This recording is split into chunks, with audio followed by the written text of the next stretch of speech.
አቦይ ስብሃትን እድሜያቸው ስለገፋ ለቀቋቸው ቢሉ ጠቅላይ ሚኒስትሩ መብታቸው ነው ሲጀምር ማንንም አይጠይቃቸውም ግን ጠቅላይ ሚኒስትሩ የሰጡት መልስ እኛም እኮ የሚጠይቀን አለ ምን ነገር አነሱ ምን ማለታቸው እንደሆነ ከዛ በኋላ ረዘም ያለ ጊዜ ተከታትለን እኔ በደንብ ተከታትዬ ለመረዳት ሞክሬያለሁ ምን ለማለት ነው የፈለጉት ማለት በቀጥታ ይቀርበሉ የሚለውን ወይም ደግሞ ስጸልይ እግዚአብሔር ይወቅሰኛል የሚል ይሁን አዛውንት አስረ ሚሊዮን አይ ዶንት ኖ ምን ማለት እንደፈለጉ ኤግዛክትሊ ግን እዛ ጋር ግን እኛም ይጠይቀናል ሲሉ የሌላ ሀገር መንግስት ወይም ሌላ ሰው ጠይቋቸው እንዳልሆነ ግን ግልጽ ነው የህግ አግባብና ስርዓትን ፈቅዶላቸው እንዳልሆነ ግልጽ ነው ምናልባት አይምሮስ ደግሜ ጠቅላይ ሚኒስትሩን መጠይቃቸው ቀደም አንተ እምነታቸውን መጠየቅ ተገቢ አይደለም ብላል እኔ ግን ነፃነቴን ልጠቀምና እምነታቸውን ጥያቄ ውስጥ ከተታለሁ የአቦይ ስብሃት እድሜ አዛውንትነት የሚጠይቃቸው ካለ የጋሽ ታዲዮስን እድሜና አዛውንትነት የሚጠይቃቸው አካል የለም ወይ የሚል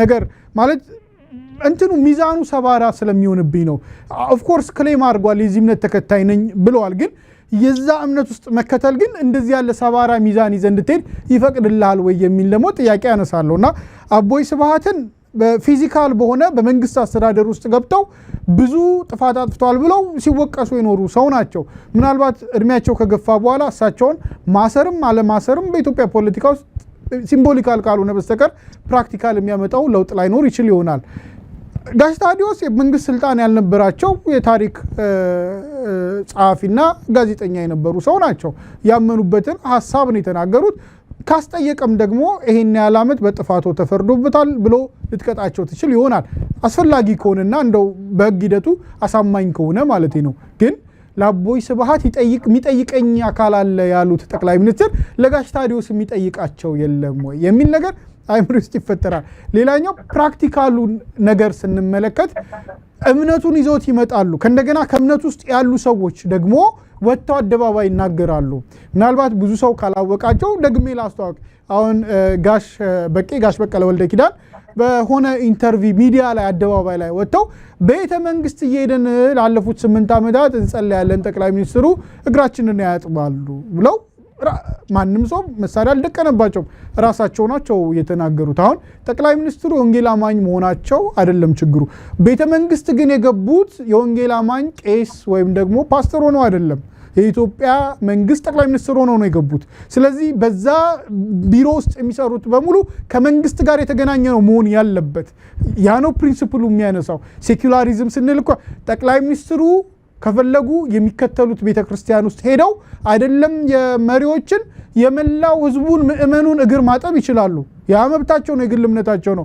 የኢትዮጵያ መንግስት ቤተ መንግስት ውስጥ የተቀመጡት ግን የኢትዮጵያን መንግስት ወክለው እንጂ የሆነን እምነት ወክለው አይደለም ስለዚህ በዛ ቤተ መንግስት ውስጥ የሚያደርጉት እያንዳንዱ ነገር ሲምቦሊክ አለው ምልክት አለው ትርጉም አለው የሚሰጠው ነገር አለ ለምሳሌ በኃይለ ሥላሴ ግቢ ገብርኤል ቤተ መንግስቱ ውስጥ ተካቶ ሲሆን ትርጉም እኮ አለው አይደለም የሆነ የሚሰጥህ መልእክት አለው ያንን ልክ አይደለም ቤተ እምነትና ቤተ መንግስት መቀላቀል የለበትም ብለ የወቀስክ ሰውዬ የሌላ ቤተ እምነት ሰዎች አምጥተ እግር ስታጠብ ትህትናው ጥሩ ሆኖ ሳለ ግን ይሄ ስልጣንን አቢዩዝ ማድረግ አይደለም ያለ ቦታ ማድረግ አይደለም ወይ ያንን ተመሳሳይ ድርጊት ቤተ መንግስት ሳይሆን የቤተ እምነቱ የሚደረግበት ቦታ ላይ ኦር ደግሞ የግል መኖሪያ ቤት ላይ ሄደ ልታድርገው ይችላል ሶ ይሄንን ያነሳው ምናልባት ጥቃቅን ነገር ሊሆን ይችላል ያነሳው ያለው ግን ያነሳውት ለምንድነው ሰዎች የጴንጤ መንግስት እንዲሉ ያስባላቸው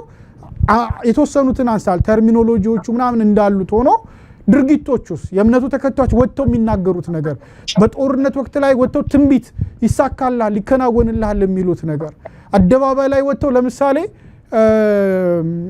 አሳውሳለሁ የካዛንቺስ አካባቢ በልማት ሲፈርስ ልማት አስፈላጊ ሊሆን ይችላል ልማቱን ሳይሆን ብዙ ሰው ቅር የተሰኘው ድንገት ባንድ ጀንበር በሁለት ሳምንት በሶስት ሳምንት ከ40 ዓመት ከኖርክበት መንደር ስትነቀል በቂ ዝግጅት ሳታደርግ የኢንሂዩመን ነው ሰብአዊነት የጎደለው ነው ትህትና የጎደለው ነው የሚል ነገር ነው ተነስቶ አብዛኛው ትችት ከእንደገና የንግድ ሰፈር ነው የፈረሰው እሱን እንደው ለኢኮኖሚስቶቹ ልተውና እንደው ከዚህ አሁን ያነሳን ካለ ነው ከእምነት አንፃር ይነሳል ይሄንን ግን ስብከት ቸርች ውስጥ ደግሞ ተሰማዋለህ ምንም የጠንቋይን ሰፈር ልክ ድህነትን ከመናፍስት ጋር የማዛመድና ጠንቋይን ጠቅላይ ሚኒስትር ይሄ መንግስት አጸዳ ድህነት ጋር አብሮ ያለ የድህነት መንፈስን አሁን አንዳንዱ ለጠቅላይ ሚኒስትሩ ቀረብ ብለው በተለያየ መንገድ የሚሰሩ ሰዎች ሊትራሊ ድህነት ሰይጣን ነው ብለው የሚሰብኩ ሰዎች ሁሉ ጭምር ናቸው። ወይም ደግሞ አሁን ስማቸው መጥራት አስፈላጊ አይደለም፣ ሰው ያውቃቸዋል በደንብና እንዲህ ብለው የሚሰብኩ ሰዎች አደባባይ ላይ ስለሚታዩ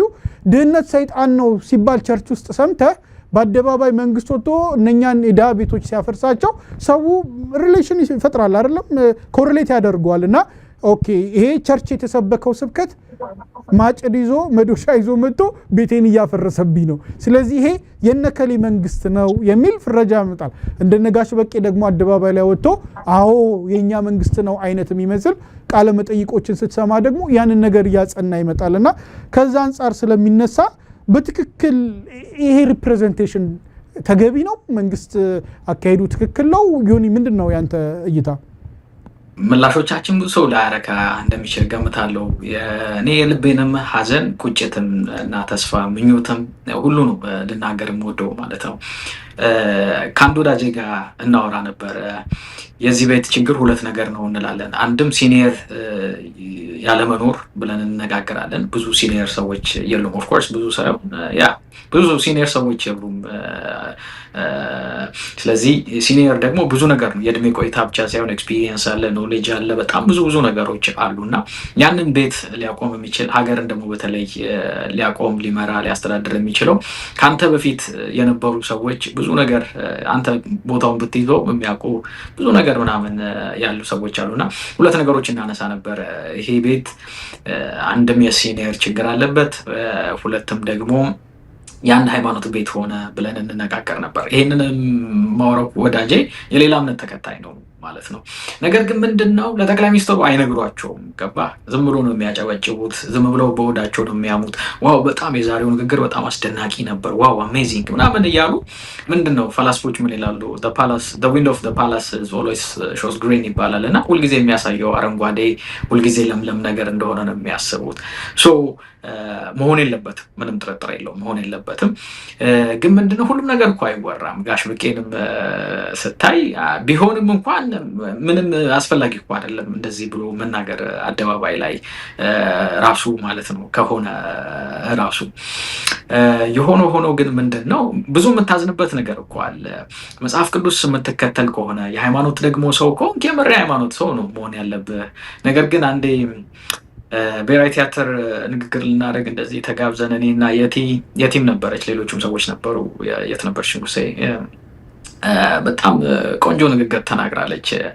ምናለች? ፖለቲከኞች የእግዚአብሔርንም ቃል ቢናገሩ ፖለቲከኛ መሆናቸውን አትርሱ ብላለች። እና በቅርብ ቀን አንድ አርቲክል ጽፌ ነበረ የፖለቲከኞቹ እግዚአብሔር አይደለም በሚል እና እግዚአብሔር በተለይ ደግሞ የመጽሐፍ ቅዱሱ እግዚአብሔር በተለይ በክርስቶስ ኢየሱስ ራሱን የገለጠው እግዚአብሔር በተለይም ደግሞ በመጽሐፍ ቅዱስ የተገለጠው እግዚአብሔር ምን አይነት እግዚአብሔር እንደሆነ በደንብ እናውቃለን። ለድሆች የሚራራ የሚቆረስ አይደለ፣ አንዱን ለመፈለግ ምን ያክል እንደሚሄድ አምላክ እንዴት ሰው እንደሆነ።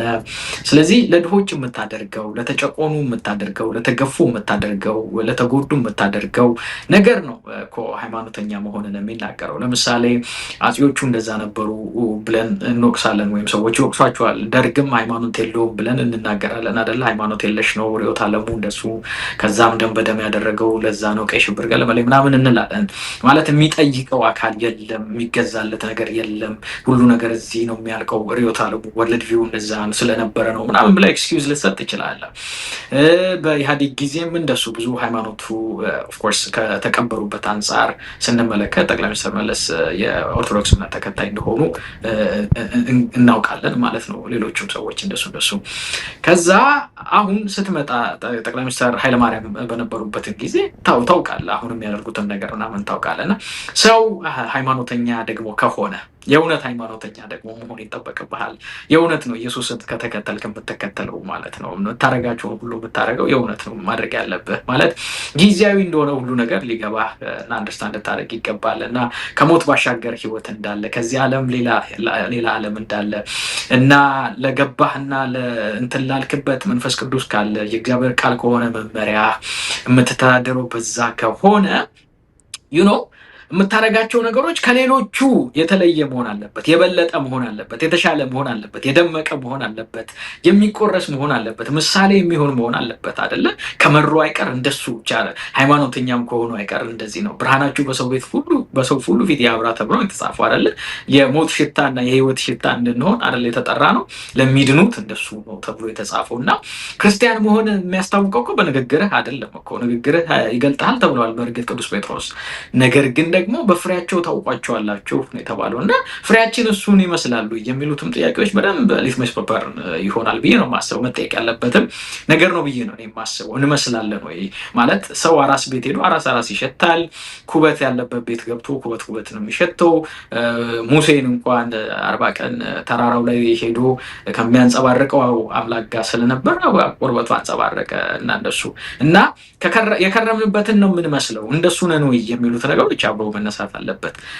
ሁለተኛ ላይ መልእክቶቻችን በቤተክርስቲያን በየመንገዱ ምናምን የሚደረጉ አብረን የምናዝንባቸው ነገሮች ናቸው። እኔ እንኳን ተስፋ ነበረኝ ካውንስሉ ሲመጣ ይስተካከላል የሚል። አሁን በቅርብ ጊዜ ኢትዮጵያ ቃለ ሕይወት ቤተክርስቲያን እያደረገች ያለችውን ኢትዮጵያ መካነ ኢየሱስ እያደረገች ያለችውን ነገር ምናምን እሱ ነበር ተስፋችን። እኔ ካውንስሉም ሲቋቋም እንደሱ ይደረጋል። በእርግጥ ፕራይም ሚኒስተሩም ተናግረው ነበር አንድ ወቅት እንደዚህ ቁጭ ብለን አይ ቲንክ የበላን በነበረበት ሰዓት ላይ ከሌ ብለው ስማቸውን ጠቅሰው አሁን ላይ አሉ የሚባሉ የሐሰተኛ መምህራን ነቢያቶች ናቸው እና እኔ እዚህ እስካለው ድረስ እነዚህ ሰዎች አይቀጥሉም ብለውን ነበር። እሱንም ተስፋ አድርገን ነበር። ግን እንደሱ ሲሆን አትመለከትም ማለት ነው። ኦፍኮርስ እነ ማካቬሊ የሚናገሩት በርካታ ነገሮች አሉ። በነገራችን ላይ የመጀመሪያ ጊዜ የሆነ ነገር መልካም ሆነ መታየት አለብህ። መልካም ነገር ማድረግ አለብህ። የሆነ ነገር ኦን እስከምታረግ ፓወር ኦን እስከምታረግ መደላደልን ከዛም በኋላ you have to learn how to not be good ይላሉ። ፓወርን ሰስቴን ማድረግ የምትችለው መያዝ የምትችለው በዛ መቆየት የምትችለው እንደሱ በማድረግ ነው። ኦፍኮርስ ከሚወደድ ይልቅ ደግሞ የሚፈራ ይሻላል የሚል በርካታ ነገር ያነሳል ፕሪንስ ላይ። ሶስት ብዙ አንገባ። የሆነ ሆኖ አንዳንድ ሰዎችም እኮ ሲመጡ እኮ በምሪት ነው እኮ አይደለ? ሌላ ጊዜ ልናወራቸው እንችላለን። በርካታ መልእክቶች እግዚአብሔር እንደዚህ ያለኝ፣ እግዚአብሔር እንደዚህ ተናገረኝ፣ እግዚአብሔር እንደዚህ ነው ምናምን የሚባል ነገር እኮ ሰምቻለሁ። ስለዚህ በኢትዮጵያ ፖለቲክስ ውስጥ አሁን ኢትዮጵያ ለሆነችው ሁሉ እኮ ሁሉ የተወሰኑትን የነቢያቱ ንግግር እና ሐሰተኝነት ከእግዚአብሔር ያልሆነ ነገር በትክክለኛ በቀጥተኛ ያነሳቸውን ፖይንቶች ኢፌክቱን እንመለከታለን። ለምሳሌ እንደዚህ ስብሰባ ስትሄድ ትጸልያለህ። እንደዚህ የሚዘምሩ ሰዎች ይመጣሉ። እንደዚህ የሚጸልዩ ሰዎች ምናምን ከዛ መልእክት ምናምን እንዲያመጡ ይችላሉ። ለምሳሌ አንድ ምሳሌ ልንገር።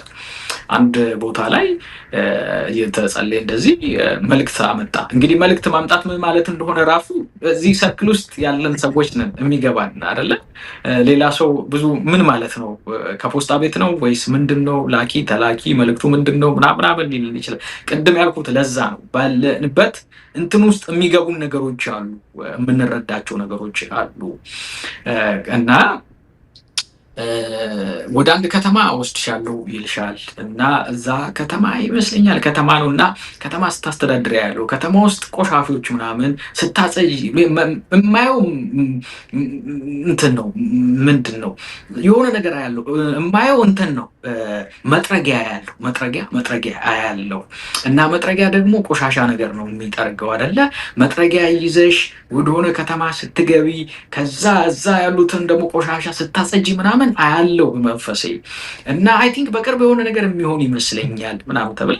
ከዛ የአንድ ከተማ አስተዳዳሪ ስትሆን የሆነ ነገሮችን ስትጠርግ ቆሻሻ ከዛ ቆሻሻ ነው፣ ከዛ መጥረጊያ ነው፣ ከዛ መጥረግ ነው ስራ ማለት ነው። እግዚአብሔር እንድጠርግ ነው የፈቀደው፣ እግዚአብሔር እንድጠርግ ነው የፈለገው ብለህ ድሆችን የምትጠርግ ከሆነ የድሃ ቤት የምትጠርግ ከሆነ ይሄ መጽሐፍ ቅዱሳዊ አይደለም ማለት ነው። ድሆችን ወንጌላችን እኮ የድሆችን ወንጌል ነው አይደለ? ለድሆች ወንጌል ሰብክ ዘንድ ቀብቶኛል ነው ጌታ ኢየሱስ የሚለው ማለት ነው። እና የሉቃስ ወንጌል ብዙ ቴዎሎጂ ኦፍ ዘ ፖር ብዙ የምናነሳቸው ነገሮች አሉ። ፖይንቱ ምንድን ነው? በአንዳንድ ውሳኔዎች በአንዳንድ እኔ ያልነገርኩ እኔ በህልሜ አየሁ ምናምን ይሉኛል። እንደዚህ ምናምን ይሉኛል። እግዚአብሔር እንደዚህ እኔ ቴዎሎጂ መማሪያ በጣም ጠቅሞኛል። በጣም ባለውለታዬ ነው። የተማርኩባቸው ቀናቶች እና ጊዜያቶች ያሳለፍኳቸው ነገሮች በጣም ጠቅሞኛል ብዬ ነው የማስበው እና ለሆኑት አንዳንድ ነገሮች ቅድም አንተ የትግራይን ጦርነት ምናምን አንስተሃል። ጦርነቱ ከመከሰቱ በፊት የነበሩ መልእክቶች፣ በጦርነቱ ጊዜ የነበሩ መልእክቶች በጣም እኮ የምታዝንበት የምታፍርበት ነገር ነው። ወደፊት በመጽሐፍ መልክ ወደፊት መማር አለብን ብዬ ነው የማስበው። በነገራችን ላይ ህይወቴን ሁለት ነገሮች ቀይረውታል። ቅድም አንተም ጠፍተሃል ምናምን ብላ መግቢያ ላይ እና አንድም አባት ስሆን ልጅ ስወልድ ብዙ ነገሮች ተቀይሯል። በጣም እዛ ውስጥ ያለ ህይወት እዛ ውስጥ ያለ ነገር ምናምን ህይወቴን ቀይሮ አይ ዶንት ኖ ፎር ሰም ሪዝን ከየት እንደመጣ ማላቀው አይነት ስሜት፣ አስተሳሰብ፣ አመለካከት ህይወቴን ቀይሮታል። ሌላኛው የትግራይ ጦርነት ነው። የትግራይ ጦርነት ላይ ብዙ ቦታ ሄጃለሁ በአካል ማለት ነው።